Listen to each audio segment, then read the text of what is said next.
Hatay'ın Hassa ilçesine bağlı Ardıçlı Mahallesi. Doğanın kendi elleriyle şekillendirdiği saklı kalmış bir cennet burası.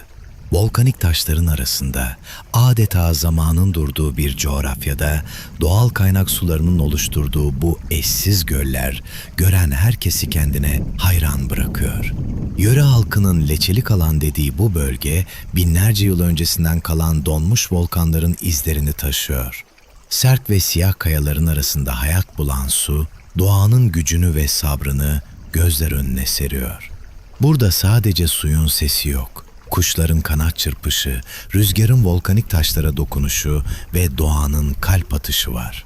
Bu eşsiz alan, kuşlara ve birçok yabani hayvana ev sahipliği yaparak adeta doğal bir yaşam alanına dönüşmüş durumda. Eğer sen de doğayla baş başa kalmak, keşfedilmemiş güzellikleri görmek ve bu huzuru hissetmek istiyorsan, Ardıçlı'nın Ilıca bölgesi seni bekliyor. Peki buraya nasıl gidilir? Tüm detaylar ve yol güzergahı videonun devamında seni bekliyor. Şimdi arkanı yasla ve bu eşsiz yolculuğun tadını çıkar.